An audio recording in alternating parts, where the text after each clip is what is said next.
எல்லாருக்கும் வணக்கம். Press media எல்லாருக்கும் ரொம்ப நன்றி வந்ததுக்கு. ஹாட்ஸ்பாட் ரொம்ப பர்சனலி க்ளோஸ் ஆன ஃபிலிம். ஏன்னா என்னோட ஃப்ரெண்ட்ஸ் தான் ப்ரொடியூஸ் பண்ணியிருக்காங்க, சுரேஷ் அண்ணா அண்ட் பாலா. என் மேலே ஒரு முழு ட்ரஸ்ட்னால மட்டுமே இதை அவங்க ப்ரொடியூஸ் பண்ணாங்க. ஸோ அதுக்கு ரொம்ப நன்றி. அண்ட் ஒர்க் பண்ணியிருக்கிற ஆக்டர்ஸ் நிறைய பேர், கலையரசன், சாண்டி மாஸ்டர், ஆதித்யா பாஸ்கர், சுபாஷ், கௌரி கிஷன், நமோ அபிராமி, ஜனனி, சோஃபியா, இன்னும் நிறைய பேர் நடிச்சிருக்காங்க. எல்லாருமே கதையை நம்பி, என்ன நம்பி இந்த படத்தில் வந்தாங்க. அண்ட் பயங்கர ஃப்ரெண்ட்லியாக, ரொம்ப கம்ஃபர்டபுளாக இருந்தது அவங்களோட ஒர்க் பண்ணுறதுக்கு. ஸோ அவங்க எல்லாருக்கும் ரொம்ப நன்றி. And technicians, music director, editor Muthaiyan, வான், சதீஷ், ரகுநாதன், கேமராமேன் கோகுல் பெனா, எல்லாருமே ரொம்ப சிறப்பாக ஒர்க் பண்ணியிருக்காங்க. அண்ட் ஹாட்ஸ்பாட் நீங்கள் ட்ரெய்லர் பார்த்துருப்பீங்க. எப்படி சொல்கிறதுனா, இதுக்கு முன்னாடி என்னோட அந்த ஷார்ட் ஃபிலிம்ஸ் யோர் ஷேம்ஃபுல்லி 1, 2 அது என்ன இம்பேக்டை க்ரியேட் பண்ணுச்சோ கிட்டத்தட்ட அதே மாதிரி ஒரு இம்பேக்டை தான் இந்த படம் க்ரியேட் பண்ணுன்னு நம்புகிறேன். மனசாட்சிக்கு விரோதமாக ஒரு தப்பான விஷயத்த எப்போவுமே சொல்லக்கூடாது. எத்திக்கலி இல்லை பொலிட்டிக்கலி இன்கரெக்டாக இருக்கிற விஷயங்களை கண்டிப்பாக சொல்லிடவே கூடாதுன்னு அப்படின்றதுல ரொம்ப கேர்ஃபுல்லாக இருப்பேன். அண்ட் இந்த படத்துலையும் அதே மாதிரி தான் எத்திக்கலி பொலிட்டிக்கலி இன்கரெக்டாக எதையுமே சொல்லலை. அண்ட் படம் ட்ரெய்லர் உங்களுக்கு அதான் பாலா சொன்ன மாதிரி don't judge a book by its cover அப்படின்ற மாதிரி தான். ஸோ நீங்கள் படத்தை பார்த்தீங்க அப்படின்னா கண்டிப்பாக உங்களுக்கு இதுக்கான ஆன்சர் இருக்கும் அப்படின்னு நினைக்கிறேன். ஸோ அதான் ரொம்ப சோஷியலி ரெஸ்பான்சிபிளாக தான் பண்ணியிருக்கோம். And yeah, so thank you. Direction team எல்லாருக்கும் ரொம்ப நன்றி. ஏன்னா இந்த படம் வந்து ஆரம்பிச்சு கிட்டத்தட்ட 2 வருஷம் கிட்ட ஆயிடுச்சு. பட் எப்போ ஒர்க் அப்படின்னாலுமே முதல்ல வந்து என்னை தாண்டி அவங்க தான் நிறைய ஒர்க் பண்ணியிருக்காங்க. ஸோ டைரக்ஷன் டீம் எல்லாருக்குமே ரொம்ப நன்றி. நிறைய பேர் இருக்காங்கன்றதுனால பேர் சொல்ல மிஸ் பண்ணிடக்கூடாது, ஒருத்தரை மிஸ் பண்ணால் தப்பாயிருன்றதுனால. அண்ட் வேலு பிஆர்ஓ ரொம்ப நல்லா ஒர்க் பண்ணிகிட்ருக்காரு இந்த ஈவெண்ட் ஆர்கனைஸ் பண்ணுறதுலேருந்து நிறைய விஷயங்கள். ஸோ அவருக்கும் ரொம்ப நன்றி, தேங்க்யூ. என்னையா உனக்கு மட்டும் திட்டுறாங்க? Okay okay. And Dinesh Kannan, திட்டம் 2 என்னோட ப்ரொடியூசர். இந்த படம் பாலா அண்ட் சுரேஷ் நான் 2 பேருமே புது ப்ரொடியூசர்ஸ் அப்படின்றதுனால அதை கொண்டு சேர்க்கறதுல சில சிரமங்கள் இருந்தது. ஸோ அப்படி இருக்கிற பட்சத்தில் தினேஷ் உள்ள வந்து அதை ரொம்ப எங்களுக்கு எப்படி சொல்கிறது, ரொம்ப சப்போர்ட்டிவாக இருந்து கரெக்டாக அதை ரீச் பண்ண ஹெல்ப் பண்ணிகிட்ருக்காரு. So thank you again. கண்டிப்பாக ப்ரெஷ் ஷோ போடுவோம். ஸோ அப்போ நீங்கள் பாருங்கள், பார்த்து உங்களோட கருத்தை சொல்லுங்கள். Thank you so much. தேங்க்யூ. கேட்கலாம் கொஷின்ஸ்.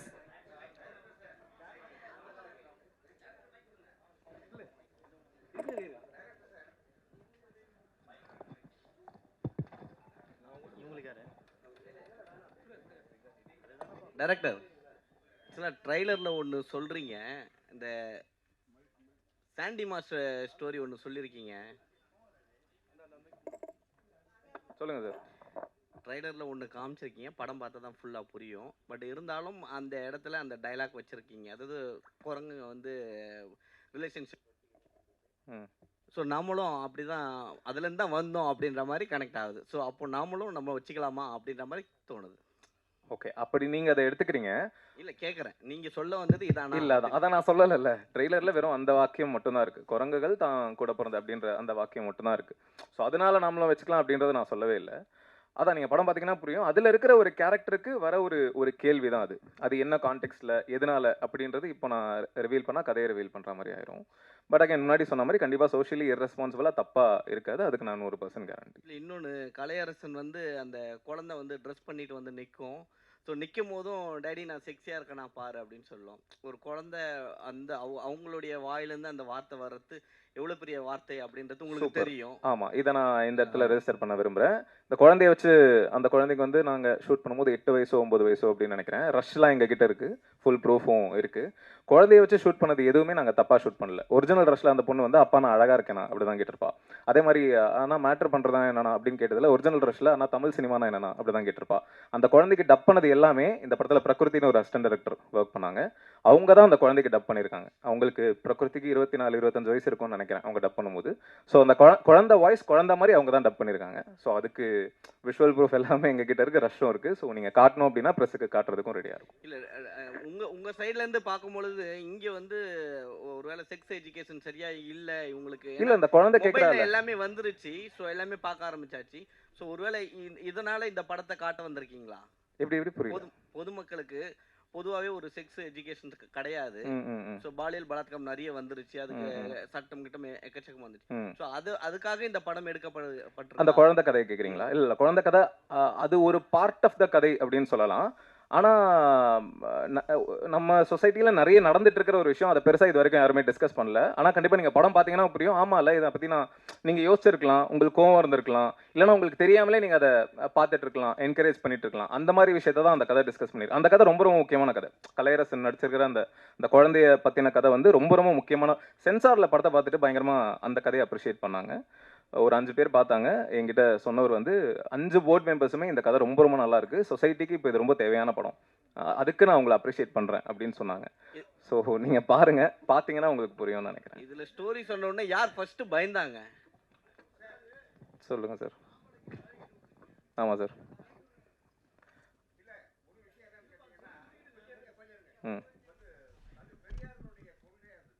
Correct sir. இல்லை சார், விட்டுட்டேன்னு எப்படி சார் சொல்ல முடியும்? நீங்கள் பாதி தான் பார்த்துருக்கீங்க, அதனால உங்களுக்கு ஒரு பகுதி தெரியுது. ஆமாம் ஆமாம், ஏன் பொண்ணுக்கு மட்டும் பையன் தாலி கட்டணுன்றது அவரோட கேள்வி. ம் ம் ம் ம் ம் ம் ம் ம் அதான் சார், ட்ரெய்லரில் நான் ஒரு பகுதி காமிச்சிருக்கேன். அப்போ நான் ஃபுல் படத்தையே ட்ரெய்லரில் காமிச்சுன்னா படத்தில் என்ன சார் பார்க்குறது? இல்லை சார், கண்டென்ட் ரிவீல் ஆயிரும். இல்லை, இப்போ நான் எல்லாத்தையுமே ட்ரெய்லரில் காமிச்சிட்டேன். இப்போ உங்களுக்கு இந்த கேள்வி இருக்குல்ல, இந்த கேள்விக்கு பதில் தான் படம். அது நீங்கள் படம் பார்த்தீங்கன்னா உங்களுக்கு கிளியராக புரியும். இல்லை இல்லை இல்லை, ஒரு நிமிஷம் சார்.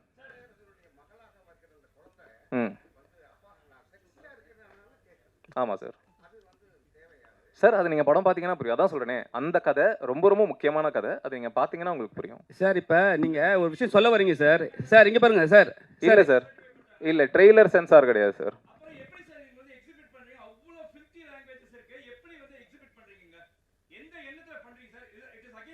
இல்லை சார், இது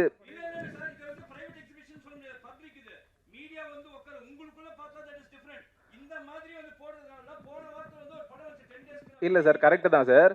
இது பிரைவேட் ஸ்க்ரீனிங் தானே சார்? இல்லை சார், நாங்கள் இன்வைட் பண்ண ஆட்கள் தானே சார் வந்திருக்காங்க.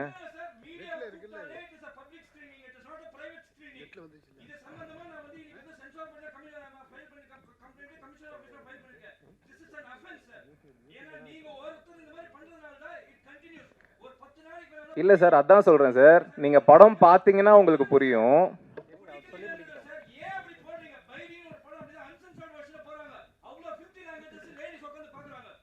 இல்லை சார், அதான் சார், இது பிரைவேட் ஸ்க்ரீனிங் சார். இப்போ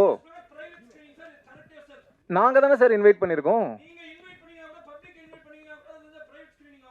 இல்லை இது இல்லை சார், நாங்கள் இன்வைட் பண்ணி ஒரு பர்டிகுலர் குரூப் ஆஃப் பீப்புளுக்கு போடும்போது எப்படி சார் அது பப்ளிக் ஸ்க்ரீனிங் ஆகும்? சார் நம்ம யூடியூப்ல தான் சார். இல்லை யூடியூப்ல, சரி ஓகே சார். நீங்கள் ஒரு விஷயம் பண்ணியிருக்கீங்க சார். பொண்ணு வந்து மாப்பிள்ளைக்கு வந்து தாலி கட்டுறாங்க சார், சரிங்களா? இது தமிழோட கலாச்சாரத்துக்கு எதிரானது, சரிங்களா? அதை வந்து நீங்கள் எப்படி சார் வந்து ரிவீல் பண்ணலாம் சார்? அதான் சார், இப்போ ஒரு கட்டம் வரைக்கும் வந்து கல்யாணம் ஆன ஹஸ்பண்ட் செத்துட்டா அந்த பொண்ணு வந்து ஒயிட் ட்ரெஸ் தான் போடணும் அப்படின்றது நம்ம கலாச்சாரமாக இருந்தது. ஒரு பாயிண்ட்டுக்கு அப்புறம் அது மாறுச்சுல. இப்போ புருஷன் செத்துட்டா பொண்டாட்டி வந்து உடன்கட்டை ஏறணும் அப்படின்றது கலாச்சாரமாக இருந்தது. ஒரு பாயிண்ட்ல அது மாறுச்சுல. அப்போ ஏன் பொண்ணுங்க மட்டும் தான் தாலி கட்டிக்கணும் அப்படின்றது ஏன்? அப்போ வந்து தமிழோட கலாச்சாரத்தை மாற்ற போறீங்களா? ஏன்னா இப்பவே வந்து இருங்க, இப்பவே வந்து 33% கொடுத்ததுனாலேயே வந்து அவங்க என்ன சொல்றாங்க, இன்னும் 1% வேணும்னு கேட்குறாங்க. இப்போ தாலின்னு ஒரு விஷயம் வருது, அதனாலதான் வந்து பெண்கள் வந்து குடும்ப பெண்கள் சொல்றேன், குடும்ப பெண்கள் அவங்க வந்து இருங்க சார், இருங்க. ஓகே, நீங்க சொல்ற ஈக்குவாலிட்டி எல்லாமே சரிதான் சார். இப்போ குடும்ப பெண்கள் வந்து அவங்களோட ஒரு பிராண்ட் என்னன்னா ஃபேமிலி கேர்ள், ஃபேமிலி உமன் அப்படிதான் சொல்லுவாங்க. இப்போ நீங்கள் வந்து தாலியே நீங்கள் வந்து ஒரு தமிழோட கலாச்சாரத்தையே மாற்றுறீங்கன்னு சொல்லிட்டு ஒரு விஷயத்தை சொல்கிறீங்க. அது நீங்கள் யூடியூப்பில் போகிறீங்க, ஆனால் அதுவும் சோஷியல் மீடியா தானே சார்? அது எப்படி சார் நீங்கள் மக்களுக்கு எப்படி சேர்க்க போகிறீங்க? அதுதான் சார், அது நீங்கள் படம் பார்த்தீங்கன்னா புரியும். இப்போ தாலி கட்ட இல்லை சார், நீங்கள் படம் பார்த்தீங்க, அப்போ நீங்கள் அந்த சீனை வைக்காமே எடுத்துருக்கலாம் சார். இல்ல சார், அது வைக்கக்கூடாதுன்னு நீங்க எப்படி சார் சொல்ல முடியும்? ஏன் சொல்ல வரேன்னா, இப்ப இப்ப இப்ப வந்து ஏ சர்டிஃபிகேட் குடுத்துருக்காங்க. இல்ல சார், இப்ப இல்ல சார், காலங்காலமா ஒரு நிமிஷம் சார். ஏ குடுத்துருக்காங்க. சரிங்களா? ஏ எதுக்கு குடுக்குறாங்கன்னா, 18 இயர்ஸ் மேல வந்து பார்க்கக்கூடாதுன்ட்டு. நீங்க வந்து யூடியூப்லயே வந்து அத வந்து நீங்க போட்டீங்க. யூடியூப்ல வந்து 10 வயசு பசங்களும் பார்க்குறாங்க, 3 வயசு பசங்களும் பார்க்குறாங்க. சோ வந்து அப்பவே வந்து கெட்டு போயிட்டுல சார் இது. இல்ல சார், யூடியூப்ல அப்படி அப்படி பாத்தீங்கன்னா இன்னும் பேடான கண்டென்ட்லாம் இருக்கே சார். அப்ப எப்போ ஒரு குழந்தை கைக்கு ஃபோன் போதோ, ஒரு 18 வயசுக்கு கீழ இருக்கிற ஒரு பர்சன் கிட்ட ஃபோன் போதோ, அப்பவே அவங்க தே ஆர் ப்ரோன் டு எவ்ரிதிங்ல. அவங்க ஃபோன் எடுத்தாலே பான் ஃபிலிம் கூட பார்க்க முடியும் சார். அப்போ நீங்க இத மட்டும் அவங்க பார்த்து கெட்டு போவாங்கன்னு எப்படி சார் சொல்ல முடியும்? சரி, அப்போ ஓப்பனாவே வந்து மேட்டர் பண்ணலாமா? மேட்டர் பண்றியா? சரிங்களா? அப்புறம் வந்து எடுத்த உடனே வல்கர் வார்த்தை. சரிங்களா? அவ்வளோ அசிங்கமான வார்த்தை. அதில் சென்சார் வந்து நீங்கள் கண்டிப்பாக வாங்கிட்டீங்க. சரிங்களா? அதனால உங்களுக்கு ஓகே தான். ஆனால் வந்து இப்போ வந்து நிறைய படங்கள் வந்து ஃபேமிலி ஆடியன்ஸாக வந்தால் தான் ஹிட் ஆகுது.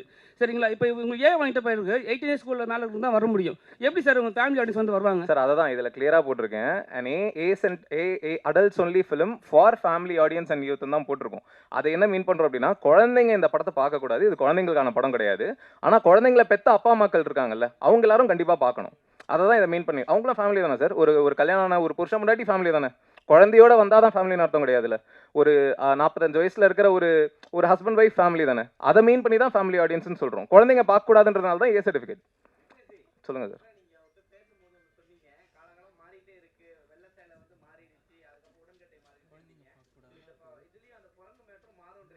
அப்படி நான் சொல்லலை. அதுதான், அது வேற இது வேற. இதில் டிஸ்கஸ் தான் பண்ணுறோம். அதான் அகைன் நான் ஃபுல்லாக சொல்ல முடியாது. அது நீங்கள் படம் பார்த்தீங்கன்னா தான் ஆயிடுச்சு சார். கட்டியிருக்கேன் சார். அவங்களும் கட்டியிருக்காங்க சார். அதான் சார், இது ட்ரெய்லர் சார். ட்ரெய்லரில் ஃபுல்லாக காட்ட முடியாது சார். இல்லை சார், என்ன காட்டணும் காட்டக்கூடாதுன்றது நாங்கள் டிசைட் பண்ணுறது தானே சார். ட்ரெய்லரில் ஃபுல் படத்தை காமிச்சிட்டேன் அப்படின்னா படத்தில் என்ன சார் இருக்கும்? இல்லை சார், அது புரியுது. நீங்கள் படம் பார்த்தீங்கன்னா புரியும். தேங்க்யூ. அகைன் முன்னாடி சொன்ன மாதிரி நீங்கள் படம் பார்த்தீங்கன்னா கண்டிப்பாக இல்லை சார், உங்கள் கேள்விகள் புரியுது சார். ஆனால் அதுக்கு பதில் படம் தான் சார். நான் பதில் சொல்கிறத விட படம், நீங்கள் படம் பார்த்தீங்கன்னா தான் உங்களுக்கு அது புரியும். ஸோ என்ன சொல்கிறதுன்னு தெரில. Thank you. Kalaiyarasan sir. Thank you. Kalaiyarasan உங்களுக்கு தான். நீங்கள் சொன்னீங்க என் போர்ஷன் தான் பார்த்தேன்ட்டு.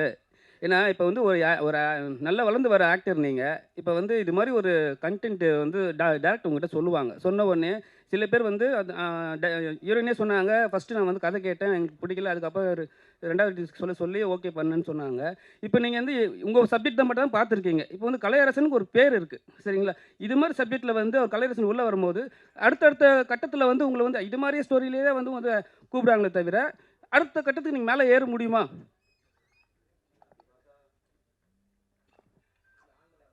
இல்லை, கரெக்ட் தான் நீங்கள் சொல்கிறது. ஆனால் என்னென்னா, இப்போ நம்ம ஒரு படம் கதை கேட்குறோம், வந்து ஃபுல் கதையை கேட்டோம், நம்ம நடித்து முடித்தோம். நம்ம கேட்ட கதை தான் வருதுன்றது ஃபஸ்ட்டு நமக்கு தெரியாது. நீங்கள் வந்து ஒரு பயங்கரமான ரொம்ப ஜெனுவனான ஒரு கதையை கேட்டு ஒரு ஷார்ட்டில் ஒருத்தரை தப்பாக காமிச்சிட்டு கூட அவங்க போகலாம். அதில் எனக்கு உடன்பாடு இல்லாமல் இருக்கலாம். அதுக்காக நீ படத்தை நான் நிறுத்திட முடியுமா? பல கோடிகள் இன்வால்வ் ஆகிற விஷயம். நான் இந்த கதையை என்கிட்ட சொல்லும்போது என் கதை கரெக்டாக இருந்தது. எந்தில் வந்து எனக்கு ஆக்சுவலாக கனெக்டும் ஆச்சு. அந்த கதை எனக்கு கரெக்டாக இருக்கும்னு தோணுச்சு. அது நானும் அந்த மாதிரி சில விஷயங்கள் பார்க்கும்போது எனக்கும் அந்த யோசனை வந்திருக்கு. என்ன இந்த மாதிரி, ஆமாம் இதில் கரெக்ட் இல்லை, இவர் சொல்கிறது கரெக்டாக யோசிச்சிருக்கான்னு. அதெல்லாம் அதுக்கு முன்னாடி எனக்கு ரிவ்யூவர்ஸ் வச்சும் ஒரு கதை சொல்லியிருந்தார். அதுவும் பயங்கர சென்சிபிளாக இருந்தது. அதுதான் நான் உட்காந்து இப்போ நம்ம இருக்கிற ஸ்டேஜுக்கு வந்து படத்தை எனக்கு போட்டு காட்டு, ஒரு ஷாட் எனக்கு காட்டு, ஒரு ஷாட் சொல்லி ஒரு படத்தை ரிலீஸ் பண்ண முடியாத நிலமையில நம்ம கிடையாது. நான் அந்த மாதிரி ஒரு பெரிய ஒரு உயரத்துக்கு போயிட்டு எல்லாமே என்னை நம்பி இருக்கிற மாதிரி இருந்தால் நான் இப்போயுமே I am very socially responsible. நம்ம 100 பேரை கரெக்டாக காட்டுற மாதிரியும் யாருமே தப்பாக காமிச்சிட யாருமே ஒரு படத்தை பார்த்து காயப்படக்கூடாதுன்றது நான் ரொம்ப ரொம்ப கவனமாக தான் இருக்கேன். ஸோ அந்த மாதிரி இருக்கும்போது இந்த படம் எனக்கு மற்ற போர்ஷன்ஸ் உண்மையாக நான் பார்க்கல. பட் ஆனால் விக்னேஷ் கார்த்திகோட ஸ்டோரி டெல்லிங் ஸ்டைல் எனக்கு தெரியும். அவர் என்கிட்ட சொன்ன கதை இருக்கும், என் கதையில் இருந்த ஜெனுனிட்டி எனக்கு தெரியும். அதனால் அதே மாதிரி மற்ற விஷயங்கள் ட்ரீட்மெண்ட் மேபி அவர் ஆரம்பிக்கிறது இப்படி இருக்கலாமே தவிர பட் கண்டிப்பாக ஒரு தப்பான ஒரு மெசேஜ் சொல்ல மாட்டாருன்ற நம்பிக்கை எனக்கு இருக்குது. சரி, உங்கள் சீனில் தான் சார் அந்த குழந்தை வந்து பேசுகிறாங்க. ஆனால் ஃபஸ்ட்டு வந்து டேக் எடுக்கும் போது வேறு டைலாக்கு, அதுக்கப்புறம் அந்த டைலாக் உங்க வந்து சொன்னாருங்களா இது மாதிரி தான், இந்த மாதிரி தான் டைலாக் வரப்போகுது? நான் அப்பயுமே சொன்னோம், நம்ம குழந்தைய வச்சு ஷூட் பண்ணுறோம், நம்ம இது வந்து தப்புன்னு தான் காட்ட போகிறோம், பட் குழந்தைய வச்சு ஷூட் பண்ணுறது எப்படின்னு சொல்லும்போது அது ரொம்ப கிளியராக அவர் எக்ஸ்பிளைன் பண்ணார். ஏன்னா அதனால தான் அந்த ஸ்பாட்டில் வந்து நம்ம அந்த குழந்தையுமே இப்போ அந்த படம் பார்க்கறதுக்கு நமக்கு அலௌட் கிடையாது. அதனால தான் ஏ சர்டிஃபிகேட் கொடுத்துருக்காங்க. அந்த குழந்தைய வச்சு நம்ம ஷூட் பண்ணும்போது வேறு டைலாக்ஸ் கொடுத்து தான் ஷூட் பண்ணோம். அது ரொம்ப கான்ஷியஸாக, ஏன்னா நம்ம ஒரு விஷயத்தை சொல்லிட்டு அதுவே நம்ம படத்தில் பண்ணுறது தப்புன்றது தான் நம்ம சொல்ல வருது. ஸோ அதுக்கு வந்து ரொம்ப ப்ராப்பராக தான் பண்ணார். ஸோ அது வந்து எனக்கு அங்கேயே எக்ஸ்பிளைன் பண்ணார், அதை நான் அக்செப்ட் பண்ணிட்டு தான் நடித்தேன்.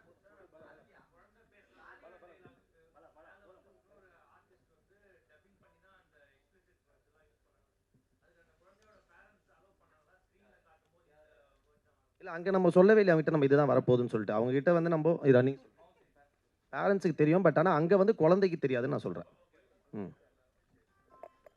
ஹாட்ஸ்பாட் மூவியோட பிரஸ் மீட்டிற்கு வருகை புரிந்த பத்திரிகை மற்றும் ஊடக நண்பர்கள் அனைவருக்குமே நன்றி.